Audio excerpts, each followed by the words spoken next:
Certainly, we're confronted with a lot of complexity these days. A lot of obstacles are in our way.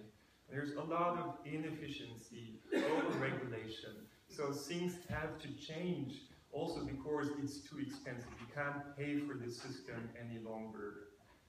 We need to be more efficient, and the automation of society is next. Well, I guess this is also what TISA and TTIP are about. We really have to jump into the future. We have to make a big jump ahead. Now, some people are talking about China as a model and think that the democracies in Europe are basically outdated. And we should discuss this, actually. So, wouldn't it be great if you could still decide what you want to do, like put a shopping mall over here, or build an entire city over there, without all these democratic obstacles? Was it maybe an accident of history that we don't have Louis XIV anymore, the king who decided everything? That we have this distributed system in the middle of Europe, and that we had the French Revolution that brought democracy? Was it an accident? Do we need to demolish all this? Well, maybe not. Recently, people are discussing that there are limitations to this Chinese model. And actually, some of these shopping malls are ghost malls. There are no people. Same thing with these ghost cities. So having the power to decide everything doesn't mean you would take better decisions. And there's also this unsolved problem. Can big data fix these issues? Well, now within just 1 minute we produce 700,000 Google queries, 500,000 comments at Facebook, and a lot of other data. What could we do with all these data? Well, certainly we could craft new instruments to explore the world. For example, we could build compasses for decision makers, compasses that measure in real time not just productivity, but also things we can't see, such as social capital, reputation, trust, or also happiness. Well, we can use big data for good, no question. We can learn about the spread of international tension, understand these problems better. We can now predict epidemic spreading to some extent. We can measure the production and flow of ideas. We can measure new concepts and trends in science and elsewhere, and many other nice things. We can also even map cultural spreading. We can build more efficient systems, smarter cities, smarter energy systems, and so on. So, no wonder people are saying data is the new oil.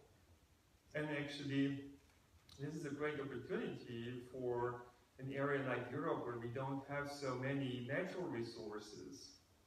So this is really a great opportunity for us. We just need to learn to distill the raw data in such a way that we would produce usable information and knowledge. And then we can turn it into value, actually a lot of value, $3 to $5 trillion per year just with open data, as McKinsey believes.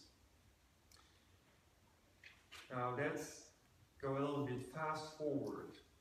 Let's try to get a glimpse of the future, because this helps us to take better decisions right now or tomorrow. So the question that people have started to ask, can we now reveal the reasons for success or failure in our society? In a similar way as X-rays helped us to reveal actually what's wrong in the system and helped us to heal a lot of people, millions, maybe even billions of people. So can we fix problems in society in a similar way with all these data? Well, some people go a step further and say people make mistakes, and shouldn't we use machines to take decisions? machines that may not be so selfish and wouldn't have a particular perspective, can we now turn society into a perfect clockwork? Can we soon know everything with all the data that are now becoming available and in the future?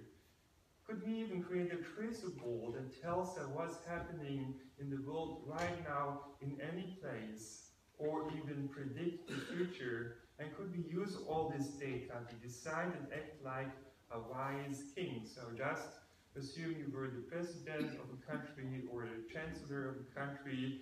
So what would you do? Wouldn't you want to have all the information that's out there? Wouldn't you want to use it in order to take better decisions?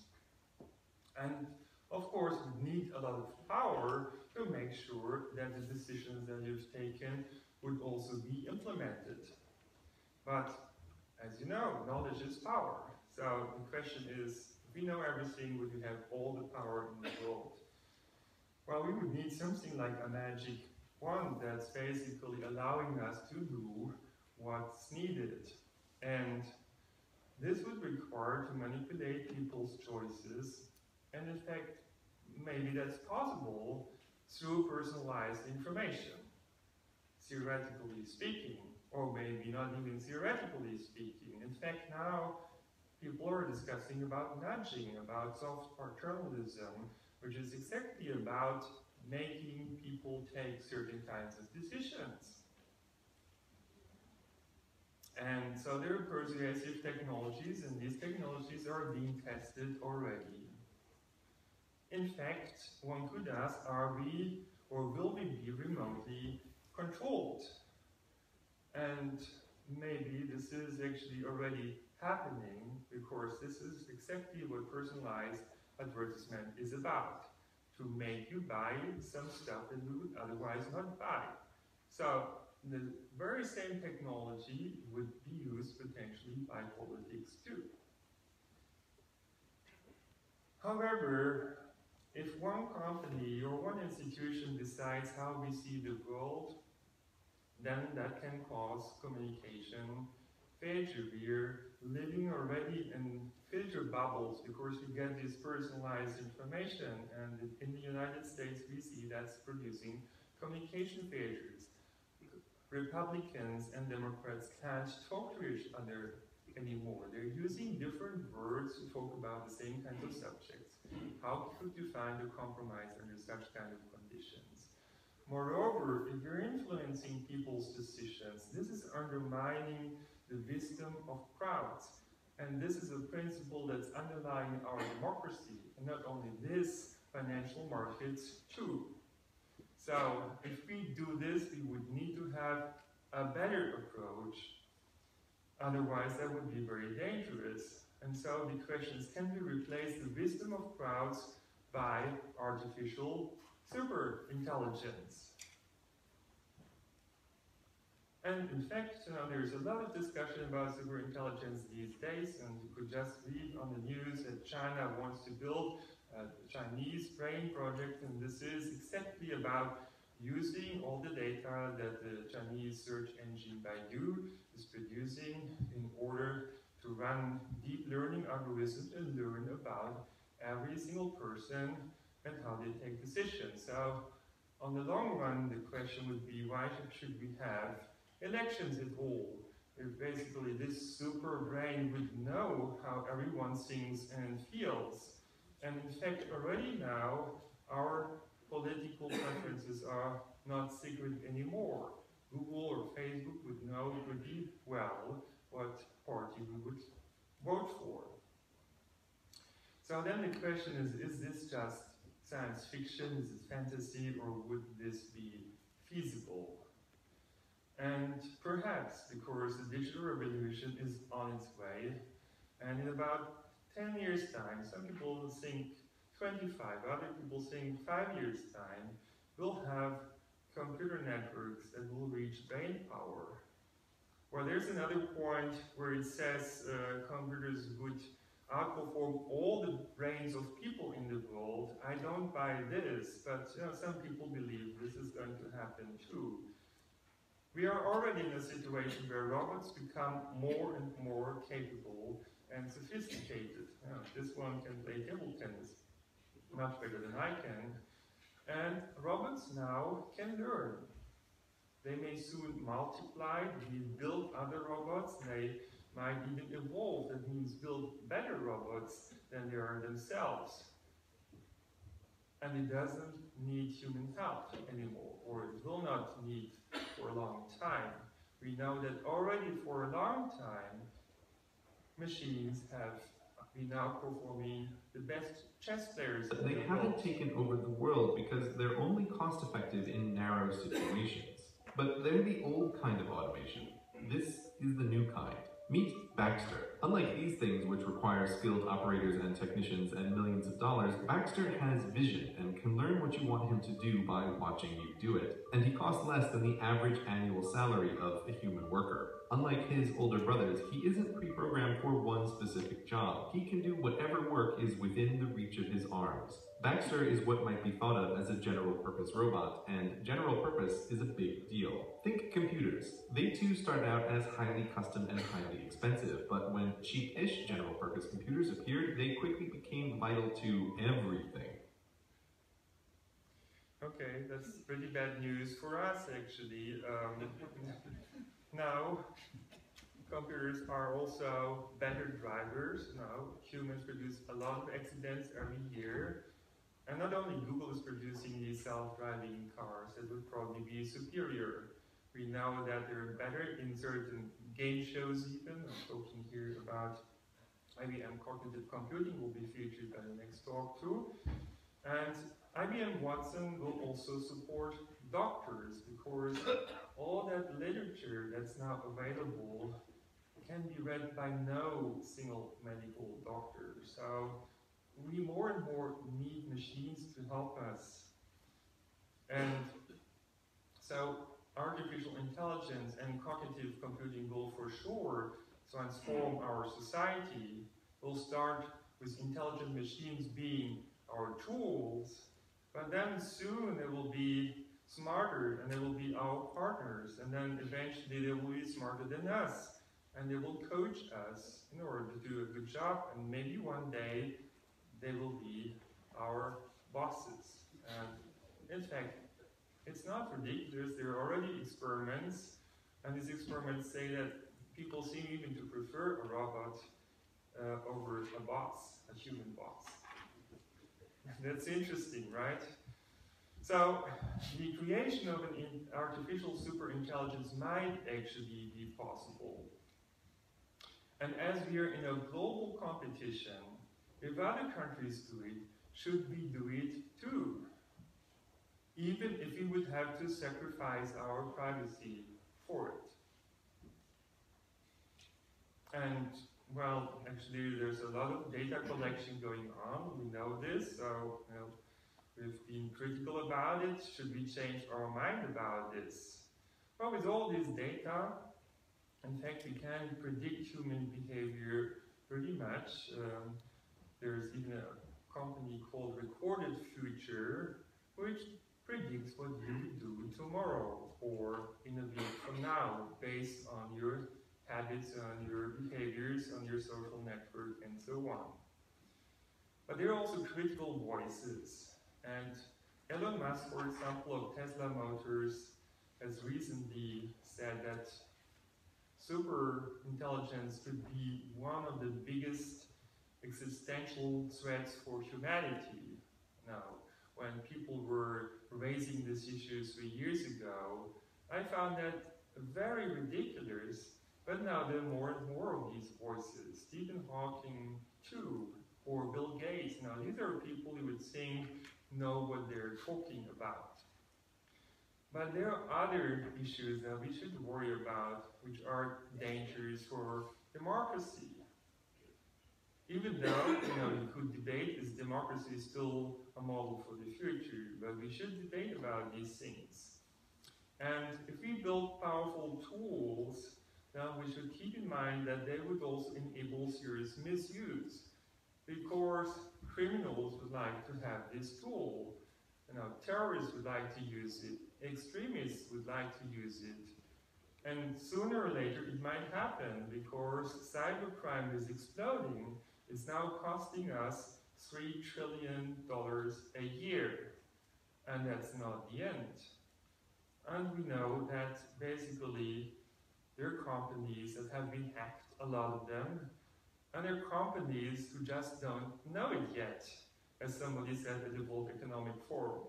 I can see that also the military couldn't protect this data well, and the NSA also not. So we need to worry about these kind of things. And without suitable safety precautions, information technologies can be dangerous for everyone, for citizens, businesses, and politics. Now, we're not talking about preventing crime in a predictive way. Well, that sounds fantastic and it's probably beneficial in many respects, but also we could be on a slippery slope towards a democratorship and maybe finally a dictatorship without even the intention. The problem is that we cannot really rely on big data to tell us the truth.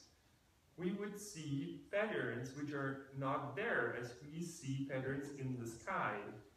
Or there's spurious correlations, like here, number of serial killers is a function of chocolate consumption. Now, if that was true, it would be very dangerous to live in Switzerland. Now also, if you want to distinguish between good and bad risks, insurance risks, for example, or who is a terrorist or not, then, you need to separate different kinds of points. But as we know, there are errors of first and second kind, so basically it will be false alarms, and on the other hand, we will overlook certain kinds of threats. And so it could happen not only that a lot of people end up in prison. In fact, it's remarkable that the United States has a 10 times higher number of people in prison than Europe, even more people than in China and in Russia. But it could also happen that you put the wrong kind of people in prison. Or even if that doesn't happen to you, could be discriminated by big data, because this is what big data is made for, to discriminate different kinds of cases. But it could happen that insurance would even unintentionally distinguish between men and women, but we don't want women to pay more for the insurance just because they give birth to children. And what about people with different ethnic background or different religion? It could happen, big data is going to charge them a higher price. So we might start to get scared, and we would think twice what we would say and what we would do. And self-censorship would actually be bad for our society. As we can see in this innovation map, it shows clearly that we cannot all pursue the Asian model, that we just pick the innovations that we like. They have to come from somewhere, and it turns out these innovations predominantly come from countries that are democracies, so where there's freedom of thought, and therefore we need to protect it. And in fact, it turns out that those economies are the most successful ones that have the most diverse economy. So diversity is really important. Now also powerful tools would make costly mistakes. Maybe not very often, but if they make mistakes and we give them too much power and we implement something in the entire world or just in the entire Europe, it could be very costly. For example, when it comes to unemployment rates, these have developed very differently in the United States and in Europe. Maybe we should have taken a more differentiated approach with regional differences. And there are some people who think, the world is a grand chessboard. We just need to have a powerful chess computer to do the right things and to be superior. But in many cases it doesn't work out. So then wars are started and they never play out the way as expected. And that's because the world's chessboard looks like this. Nobody really knows how to play this kind of chess because it's a chaotic kind of chess. There's so many choices and we don't even know beforehand what all the choices are. So it's like the attempt to predict weather forever into the future. It's not possible, not because we wouldn't have enough data, but because of the turbulent dynamics which is underlying the weather. So this makes it unpredictable by principle. And there are also reasons why such a wise king would often fail to take good decisions. In many cases, of course, it would take good decisions, but let's look into these curves over here. So, showing processing power in blue, doubling every 18 months. And what we see is also the green line, which is data volume, doubling every 12 months. So we are certainly coming from an age where we didn't have enough data to take good decisions. And we're now in a situation where we have big data and we can take evidence-based decisions. And as I said in the beginning, we can do a lot of good things with this. Just we have to be careful in how we use big data. However, as you see over time, there is a gap opening up between the data volume and the processing power, and this gap is becoming larger and larger. We could call these dark data because these are data that we would never be able to process.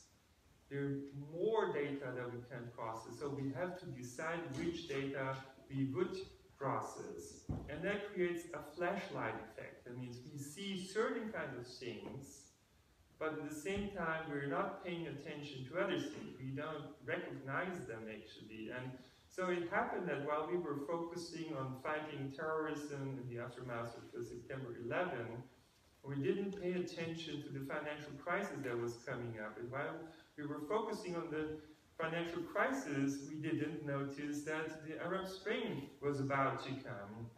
And while we were bothered by this, we didn't see the crisis in Ukraine coming. This is exactly the flashlight effect. So even though all of this was in the data, we didn't see it because we didn't pay attention to it. Same thing with Ebola. We responded very late. And actually, this doesn't only happen to governments, it's happening to businesses too. So, for example, Xerox invented the computer mouse and didn't really see the potential of this.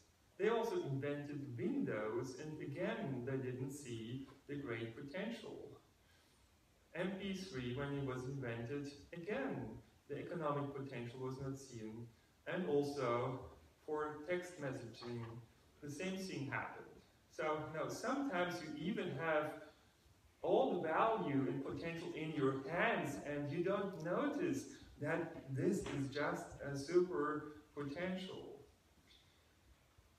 Then there is another problem, which is systemic complexity, the red curve. You see, this is even overtaking data volumes as we go on networking the world. And so, even though we have more and more data and processing power, I predict that we will increasingly see a loss of top-down control, and that means that we will need a different kind of control approach, and this is distributed control. If you don't believe this, just take the example of the Berlin airport.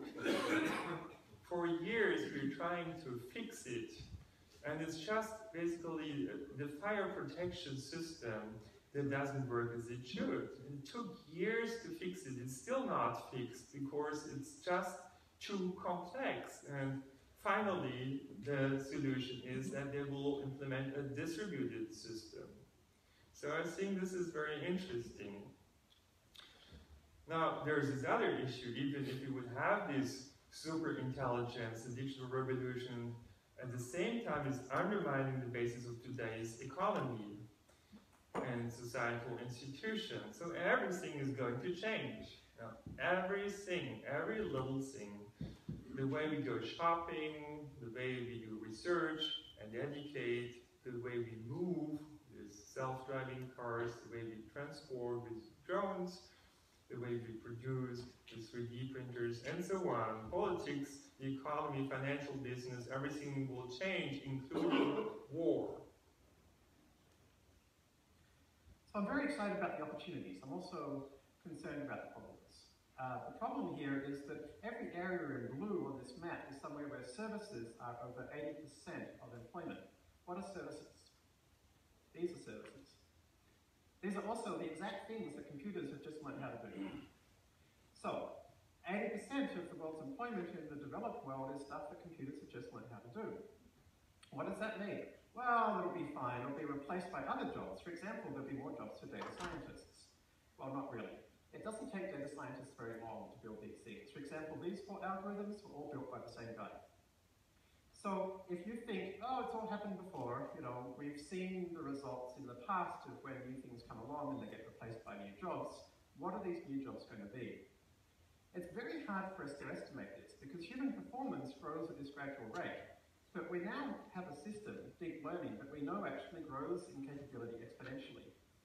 And we're here. So currently, we see the things around us and we say, oh, computers are still pretty dumb, right? But in 5 years' time, computers will be off this chart.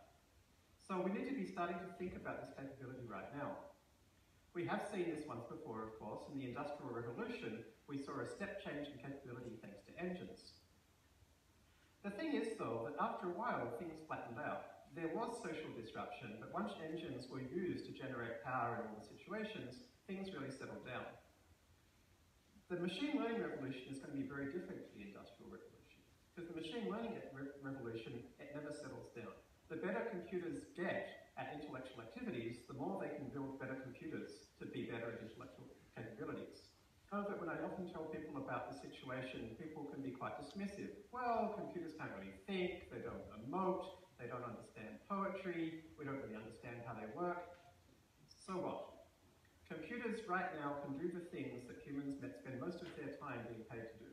So now's the time to start thinking about how we're going to adjust our social structures and our economic structures to be aware of this new reality. Okay, that was a pretty clear statement. Our society will change. We'll have to think about it right now. So we're entering a phase where about 50% of all jobs are predicted to be lost within the next 20 years or so. And among them, jobs that are pretty sophisticated, you need a higher education for this. But everything that is procedural basically can be replaced by algorithms, by computers, by robots. And in fact, this is going to put even more pressure on our employment markets. We have too much unemployment already in most countries. But this is not the only thing. Also, companies will be challenged. And 45% of today's top 500 companies are predicted to be gone in 10 years' time. So we need to correct here a number of common misunderstandings. Having more data is not always better. Data is not necessarily objective. More knowledge doesn't necessarily mean more control, and control is not always better than trust. And finally, diversity and complexity is a problem, but we need to learn how to deal with it in order to get to the next level of our civilization. And so, there are a number of problems that big data hasn't helped us to solve that requires different kinds of approaches. And all of these problems are related to instabilities of the system.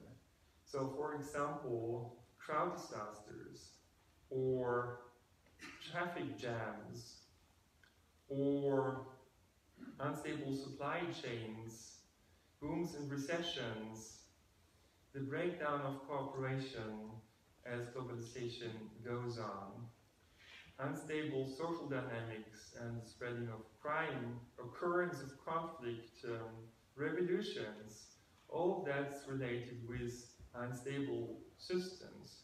But this can be understood now with explanatory models from computational social science.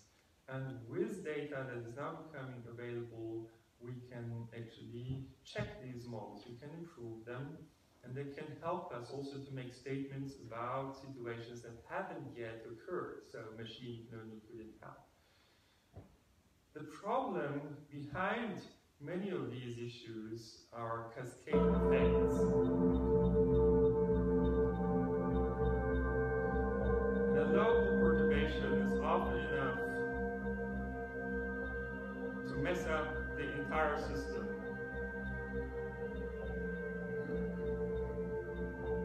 So it's clear that these kind of systems need to be designed and operated in a different way.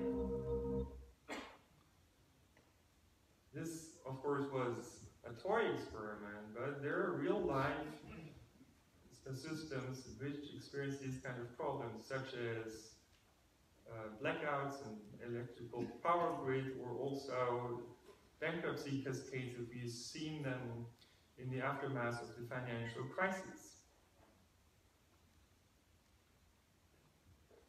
And these problems are very costly. Financial crisis costs us about $14 trillion. So we're paying a high price for this. We need to understand these systems, we need to improve them. And things are becoming even more difficult as we have networks of networks, I mean interdependent systems. So to overcome or mitigate these problems, we need a different system design and operation. And we need to cut the Gordian knot. So modularization makes complexity controllable. This is point number one. And in fact, we know that decentralization is useful. That's, I believe, one of the reasons why countries such as Germany and Switzerland that have a federal organization or cantonal organization are doing so much better now in terms of the economic situation as other countries that are organized in a more centralized way. And so science basically advises us, complexity science, that as the complexity of a system goes up, we need to increase the level of autonomy in order to achieve our goals.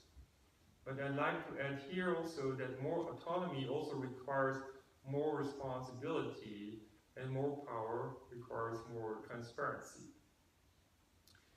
Now, interestingly enough, we can already see the trend to decentralized bottom-up approaches everywhere because it's more efficient. Now, we are now building smart grids all over Europe, and that's good. So we're producing energy in a more distributed way.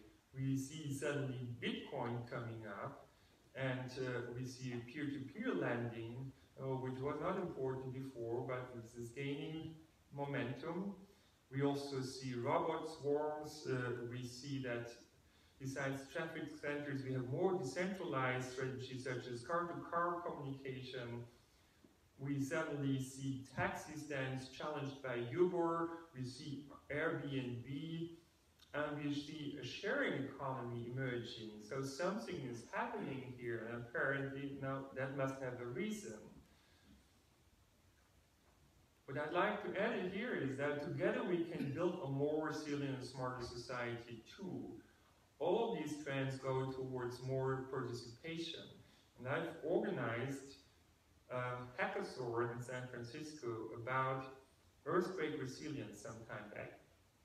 And they're basically expecting a big earthquake to happen anytime. So how to prepare for such an event? Now there were 90 computer scientists, programmers, and so on, who attended this meeting, and they came up with an entire new paradigm how to deal with this kind of situation. So classically, we have an almost military organization of disaster response, as you can see it over here. So information is collected basically on the bottom, and it percolates up, and there is a decision maker who takes a decision, and this decision is basically executed by the subordinates who give commands to other subordinates. Now, the system that these people in Silicon Valley came up with looked very differently. even though there was also potentially a unit on the top that was collecting information. The response was a different one. Basically, people or companies would say, I'm going to do this. And I will illustrate that in more detail in the following. Now, given, however, that basically many challenges in politics and business are becoming more and more alike disaster response management. You know, there are always these daily challenges, these fires that need to be extinguished. Maybe we need to reorganize these systems in a similar way. So these are the three winning projects over here. One of these projects came up with an application on a smartphone that allowed you to take pictures of broken infrastructures, like a broken bridge or a road that was damaged or a building that was damaged. And as soon as you had connectivity with your smartphone, this information would be uploaded to an information platform that would be available for everyone, including, of course, the government's disaster response team, even though they couldn't send people to the place yet. Now, the issue is your smartphone would need electrical power, and the centralized electrical production would be broken down, most likely. So you need to have a decentralized system, such as these solar panels of charge beacons that would allow you to charge your smartphones in your neighborhood.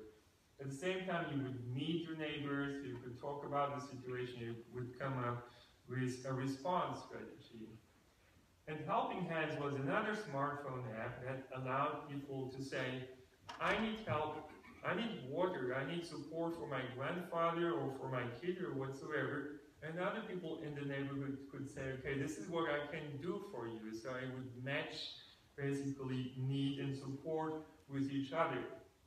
And so basically we're going from classical hierarchy as the classical organizational model of the society towards a situation where we have a much more participatory model, actually, with the citizen in the center and the government basically as a protective shell. So we need to build platforms to support coordination and collective intelligence. And in fact, there are now tools such as argument maps that can help to coordinate many people and basically produce input for decision makers in politics and business. Altogether, I'm not critical about artificial intelligence. I just think that actually distributed collective intelligence is better than super intelligence. In the very same way as a huge antenna is actually not as powerful as an array of small antennas. In the same way, I think we really need to bring together the best ideas of many minds, and we need to learn how to do this, how to build this collective intelligence. And in fact, there are a number of interesting lessons. For example, in this Netflix challenge, people learn that it's not the best team that wins, but it's the combination of solutions of different teams that is superior. So diversity wins, not the best. And that's again why diversity is so important. So altogether, I think we're going to see a paradigm shift. We need to think differently about our future world, and we need an approach that is consistent with freedom and democracy, and that's distributed systems, and built on this, self-organization.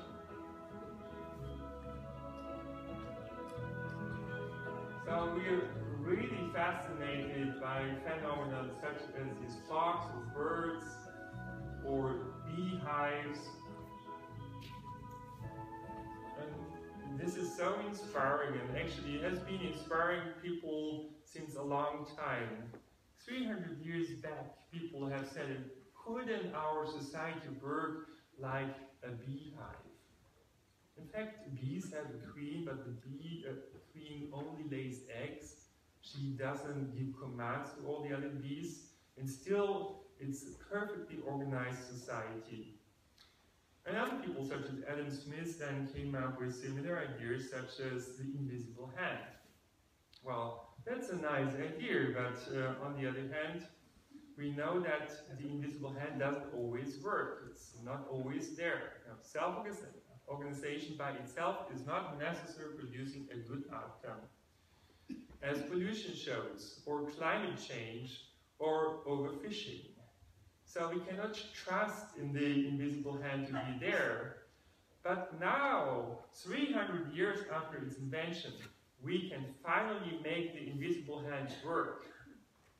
We can build self-organizing systems with the Internet of Things. That means sensor networks, as they are now becoming available, that allow us to make real-time measurements about the world. And the approach that I'd like to announce over here is a smart data approach. It means to make tailored measurements rather than collecting all the data that you can get and then dig in the dirt. And in fact, this is inspired by CERN, which is the biggest civic big data infrastructure in the world, but it throws away 99.9% of its measurement data. It just keeps those data that are necessary to decide about a certain hypothesis in a specific experiment. And so, in the same way, should we make really tailored measurement. If you have a question, if you want to know something about our economy or society, we should be able to measure that specifically. And I predict there will be now, finally, a golden age of complexity science, because if we combine the knowledge of complexity science with the Internet of Things, we can finally identify the hidden forces behind self-organization and use them for us. I mean, to our advantage, rather than fighting against these forces or being surprised by these forces, we can now learn to take these forces to make systems work for us, as we have learned to do that with the forces of physics, or chemistry, or biology. And how to do this? Well, we would have to introduce suitable feedback loops that allow a complex dynamical system to self-organize. And how to identify these suitable feedback loops? Well, this can be done by computer simulations, for example, but there are also other possibilities like lab experiments or online experiments, or even serious games, interactive games with sometimes tens of thousands of people that would allow you to explore model societies. But we could also dig into the knowledge of all the cultures in the world and see what are the mechanisms that they're using to solve certain kinds of problems. This is often tacit knowledge, and we could try to understand it better. Here is an example of how we can change interaction mechanisms or change feedback loops in a way that would overcome problems such as stop-and-go traffic. This is, of course, annoying us every single day, and the simulation right now is just showing you that we do understand the problem in terms of mathematical models that can be simulated in a computer. And now I'm showing you actually what's the reason for the stop-and-go traffic, and it turns out there is an on-ramp, or there are few vehicles that are trying to squeeze themselves into the freeway. That produces small disruptions, and these disruptions are amplified and finally give rise to stop-and-go traffic. Now assume we would equip all the cars with a radar sensor that is measuring the distance and relative velocity. We would use this data to drive these cars automatically in a slightly different way. And as you can see, now we have fluent traffic. So we actually managed to dissolve this annoying stop-and-go traffic. So real-time feedback and mechanism design is solving the problem. And we like to claim that if we measure externalities, I mean external effects, and feed them back in the right way, then we can make the invisible hand work. We've demonstrated this, for example, also for urban traffic light control, where we have compared 3 ways of organization. On the one hand, the top-down control that we have at the moment with a traffic center that has a supercomputer. as compared to a situation where every single intersection strictly minimizes the travel and waiting times of those cars approaching that intersection. Like the Homo economicus would do this, right? Just do the best you can do locally. And that actually is outperforming the top-down control massively at low traffic volumes. That means the invisible hand creates a magic coordination between these intersections and produces very efficient outcomes. But at high traffic volumes, suddenly this magic coordination breaks down. The invisible hand doesn't work anymore. And there is a better but also local coordination principle that's other regarding. It pays attention to the effect on neighboring intersections.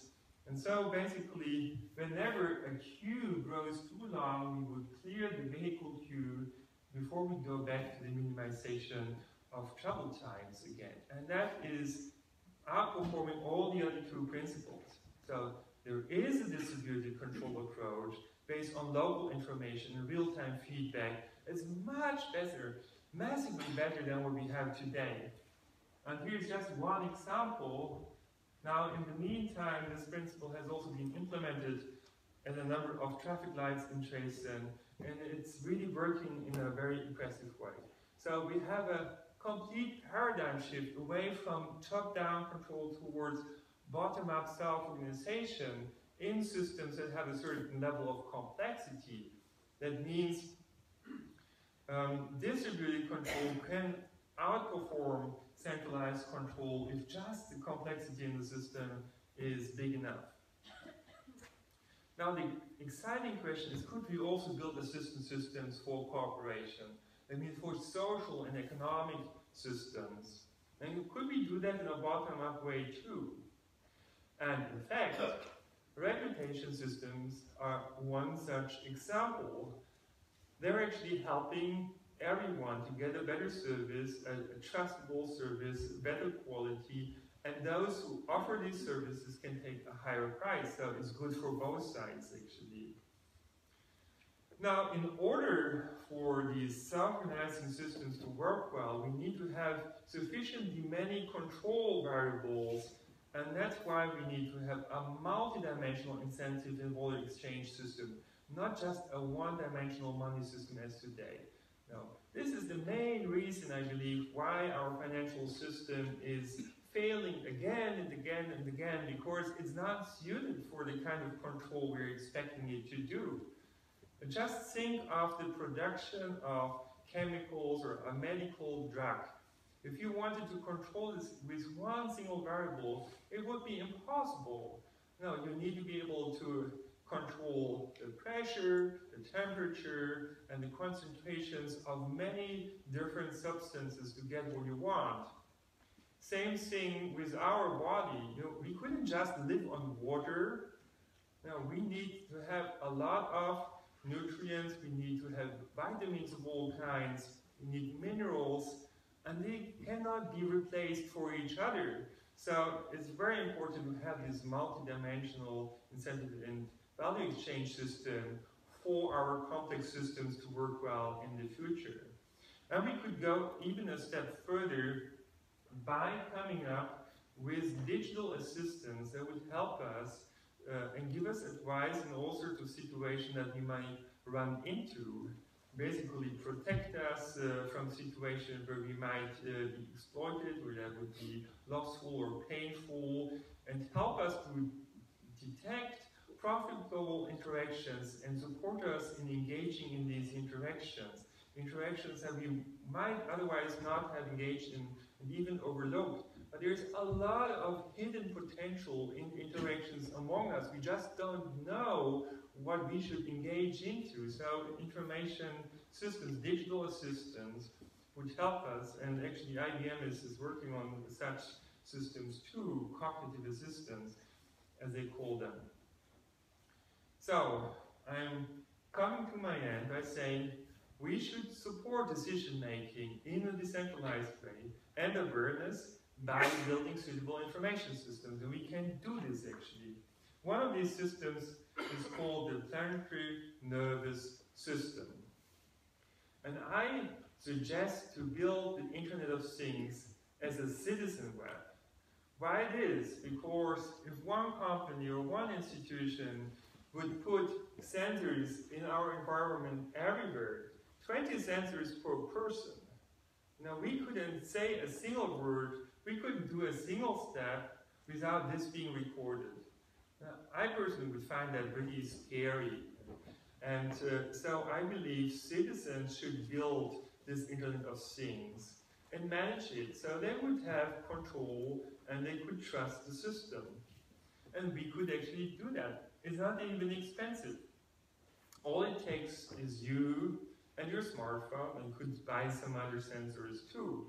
And we could use this actually to connect all these smartphones to make tailored measurements of the world, or whatever you're interested in.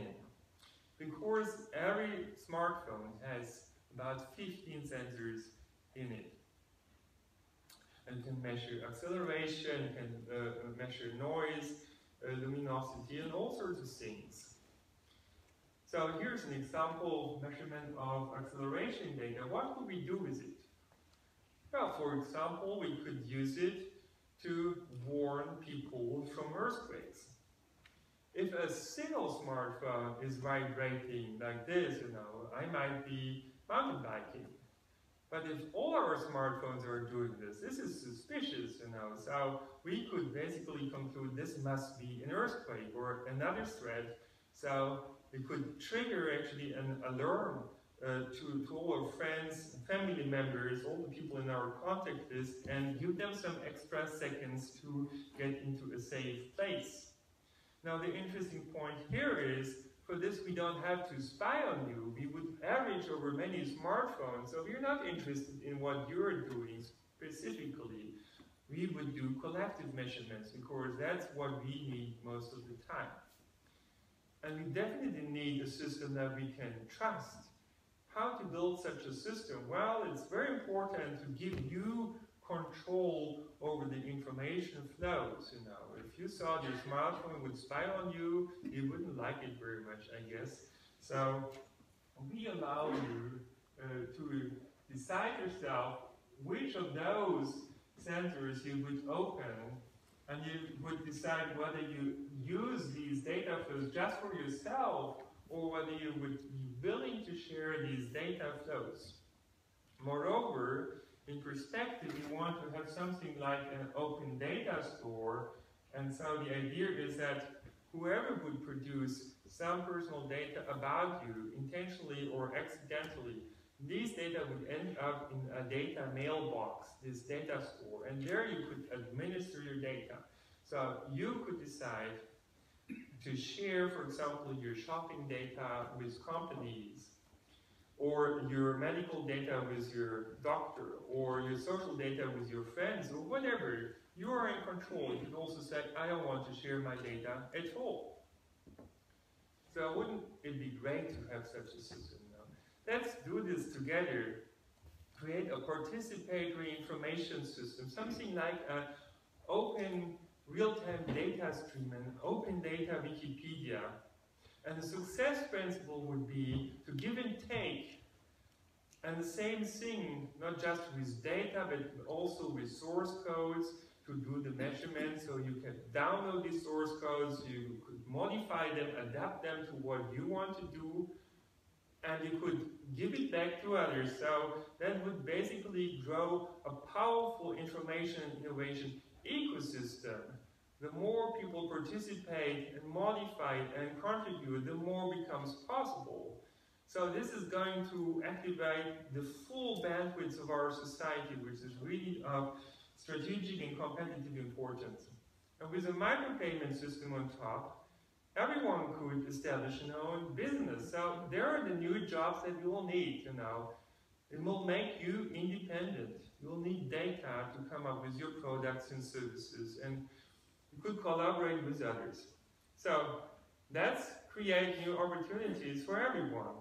Because if set up well, enabling users, customers, citizens will lead to better services, better products, better businesses, better neighborhoods, smarter cities and smarter societies.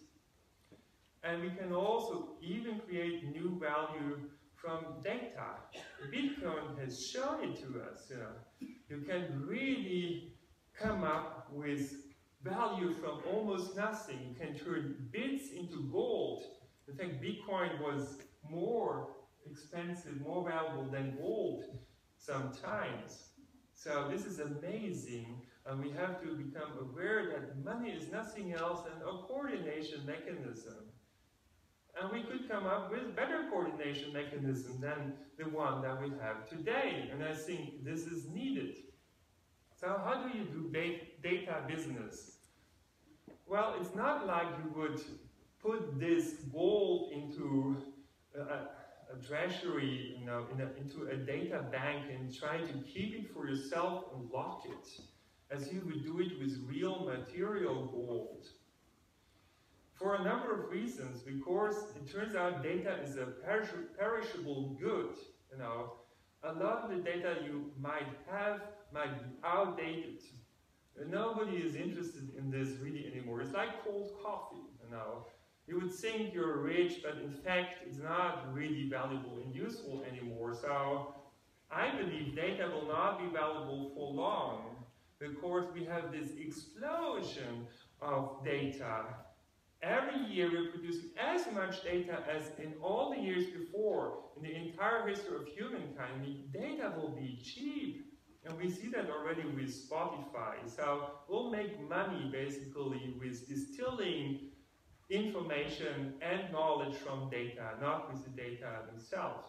So how can we turn a digital desert into a digital rainforest? Well, we would have to build something like a digital catalyst.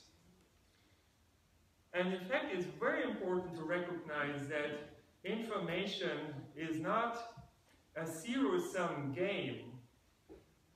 It's very different from materials. Materials are limited, and if I want to have more, I have to take it away from somebody else. That will produce conflict. Data is different. We can reproduce it as often as we like. It's unlimited. You can come up with millions of new ideas, services, and products. This is very important. So how do we catalyze basically all this new value? I was trying to find a picture that would basically stimulate your imagination, And yeah, it starts with this, but it takes two, basically, to produce this outcome. You can't do it by yourself, You can be the most powerful company in the world, but, you need to interact to produce this catalytic effect.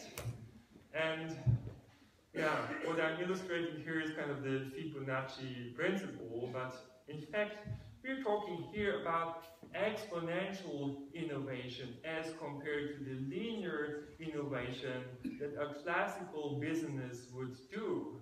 Like a car company would come up with a new car every 2 years, and again 2 years later there will be a new car. This is linear.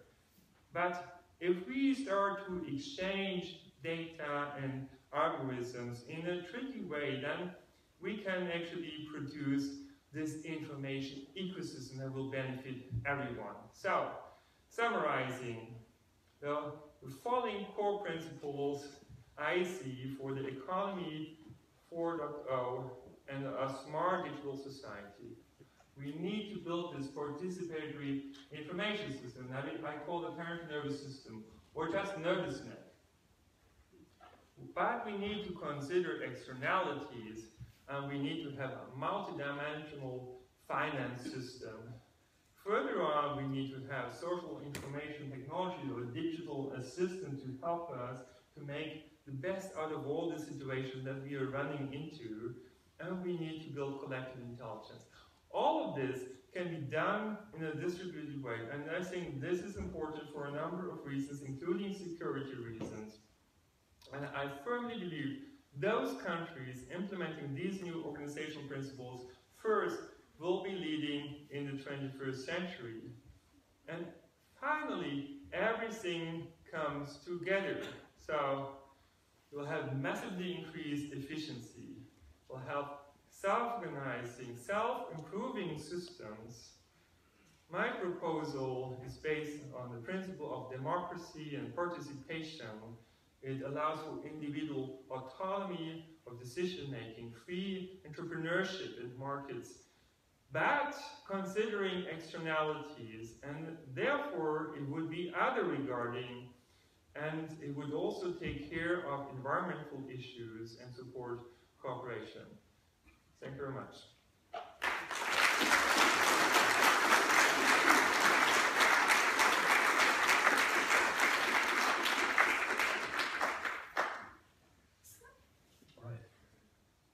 Thank you very much, Dirk. And we now have a couple of minutes left for questions.